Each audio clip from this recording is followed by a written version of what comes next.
किसी ने कहा बिना कलश के प्राण प्रतिष्ठा कैसे होगी, किसी ने कहा बिना कलश के प्राण प्रतिष्ठा कैसे होगी, किसी ने कहा जब चुनाव ही प्राण हो तो सोचो कौन सी प्रतिष्ठा दांव पे लगी होगी। लोग तो कुछ कहेंगे, लोगों का काम है कहना, आप जन की बात मत सुनना, सिर्फ मन की बात करना। फिर भी खुश थे हम, फिर भी खुश थे हम। 500 साल का सपना जो पूरा हो रहा था, हमारे अंदर का हिंदू भी पूरी तरह से जाग गया था। तो चल पड़े अयोध्या की ओर, राम लल्ला की दर्शन की आस लगाए। चल पड़े अयोध्या की ओर, राम लल्ला के दर्शन की आस लगाए। जो सामने नजारा देखा वो देखकर दंग रह गए। वो 3 मंजिलें, 400 खंबे, 32 सीढ़ियां, जय श्री राम का नारा लगाते हुए हम सीढ़ियां चढ़ने लगे। राम लल्ला से क्या गुहार लगाए ये सोचने लगे। पहली सीढ़ी पर याद आई महंगाई, पहली सीढ़ी पर याद आई महंगाई, दूसरी पर देश में बढ़ती बेरोजगारी, तीसरी पर पत्रकारिता की चरण चुंबकता, चौथी पर सेंट्रल एजेंसीज की संदिग्ध भूमिका।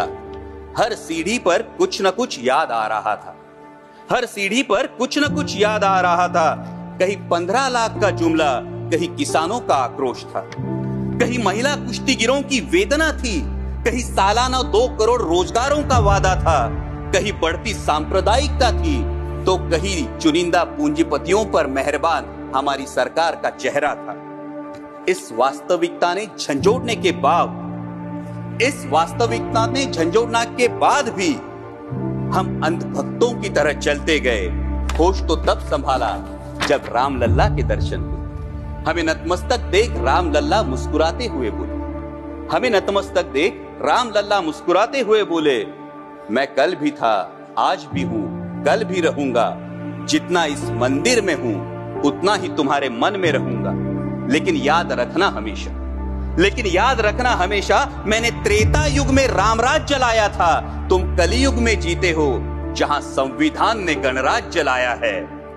धर्म समाज का किनारा जरूर है, धर्म समाज का किनारा जरूर है, लेकिन देश एक बहती धारा है। किनारे को धारा के बीच में लाया तो प्रवाह अड़ जाता है, प्रगति के पथ से हट जाता है। इसलिए धर्म का ठेकेदार नहीं, पहरेदार बनना चाहिए। इसलिए धर्म का ठेकेदार नहीं, पहरेदार बनना चाहिए। तुम रहो न रहो, वो रहे न रहे, ये देश रहना चाहिए, देश का संविधान रहना चाहिए, देश का लोकतंत्र रहना चाहिए, ये देश रहना चाहिए। जय हिंद, धन्यवाद।